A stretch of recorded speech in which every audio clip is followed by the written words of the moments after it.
O Senhor esteja conosco, Ele está no meio de nós.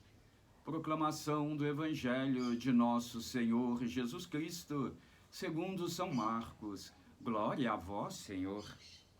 Naquele tempo, Jesus tomou consigo Pedro, Tiago e João e os levou sozinho a um lugar à parte, sobre uma alta montanha, e transfigurou-se diante deles. Suas roupas ficaram brilhantes, tão brancas, como nenhuma lavadeira sobre a terra a poderia alvejar. Apareceram-lhe Elias e Moisés. Estavam conversando com Jesus.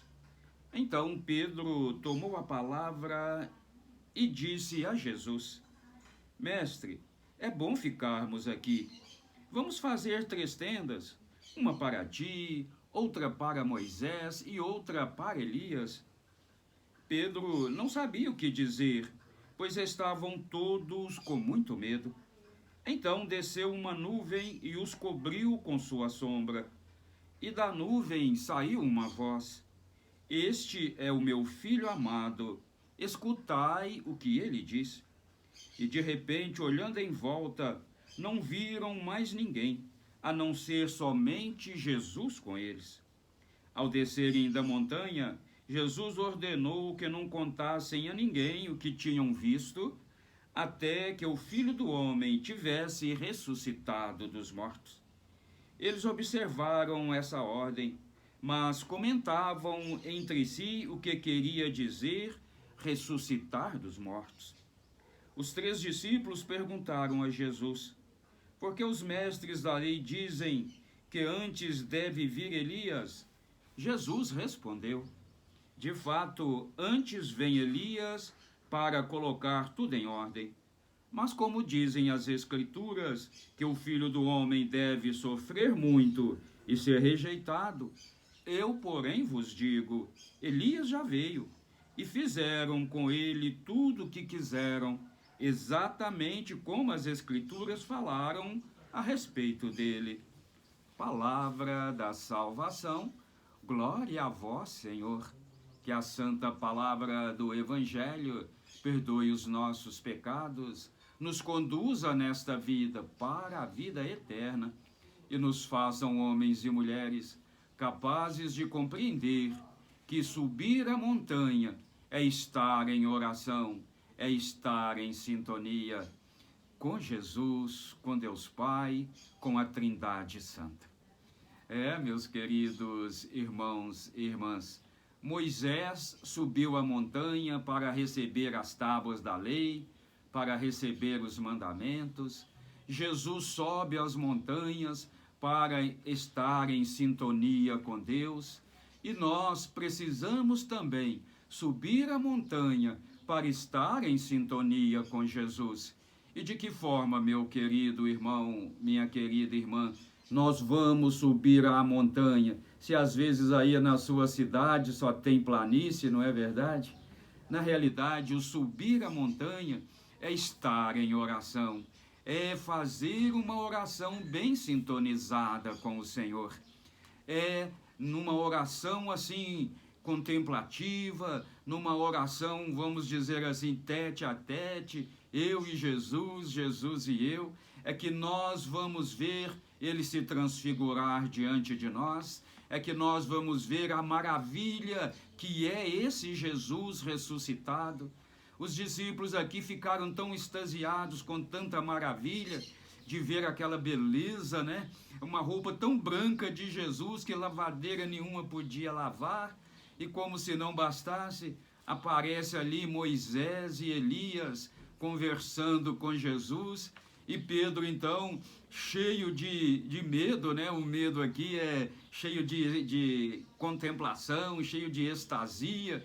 Ele vai dizer: Olha, Senhor, vamos fazer aqui 3 tendas, uma para o Senhor, uma para Moisés, uma para Elias.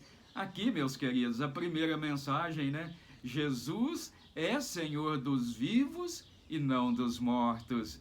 Elias está vivo, Moisés está vivo, e aqueles que morreram em Deus estão todos vivos.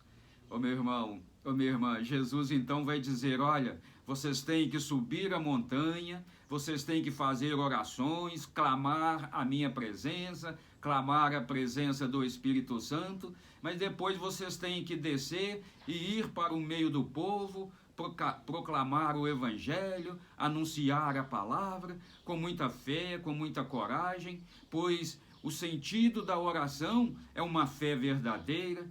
E aqui, meus queridos, em se tratando de fé que nós precisamos colocar em nossas orações, eu gostaria de ler para vocês aqui a primeira leitura e encerrar este comentário com a primeira leitura, maravilhosa leitura. Vamos lá? Aqui diz assim na primeira leitura, muito bonito, prestem atenção. É a leitura de Hebreus, no capítulo 11, versículos de 1 até o 7. Irmãos, a fé é um modo de possuir o que ainda se espera, a convicção acerca das realidades que não se veem. Foi a fé que valeu aos antepassados um bom testemunho. Foi pela fé que compreendemos que o universo foi organizado por uma palavra de Deus. Assim, as coisas visíveis provêm daquilo que não se vê. Foi pela fé que Abel ofereceu a Deus um sacrifício melhor que o de Caim, e por causa dela, ele foi declarado justo, pois Deus aprovou a sua oferta. Graças a ela, mesmo depois de morto, Abel ainda falava. Foi pela fé que Enoque foi arrebatado para não ver a morte, e não mais foi encontrado, porque Deus o arrebatou. Antes de ser arrebatado, porém, recebeu o testemunho de que foi agradável a Deus. Ora, meus queridos, continua a leitura. Sem a fé, é impossível ser-lhe agradável, pois aquele que se aproxima de Deus deve crer que ele existe e que recompensa os que o procuram.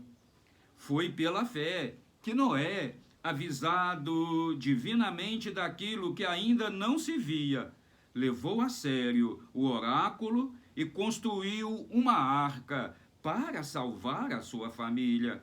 Pela fé, ele se separou do mundo, tornando-se herdeiro da justiça, que se obtém pela fé. Meus queridos irmãos e irmãs, se olharmos para dentro de nós mesmos, como que a nossa fé é pequena, como que nós clamamos a Deus da boca para fora. Esse Deus que se transfigura diante de nós, esse Deus que nos conhece por dentro e por fora, mas quer ver a fé que cada um de nós temos, porque é motivados pela fé que Deus vai nos atender nas nossas necessidades. Terminando, eu gostaria de dizer para vocês que Deus tem uma fraqueza. Vocês sabiam que Deus tem uma fraqueza? Olha, a fraqueza de Deus é uma oração cheia de fé. A fraqueza de Deus é uma oração que brota do interior do coração, da alma. Deus se torna fraco e nos atende. Meu irmão, minha irmã, vamos com muita fé clamar a esse Deus por nós, pelos nossos, pela humanidade. Amém? Que assim seja. Amém. Clique aí no sininho, se inscreva no canal. Vamos, pela fé, levar esta palavra aonde se fizer necessário. Que assim seja. Amém.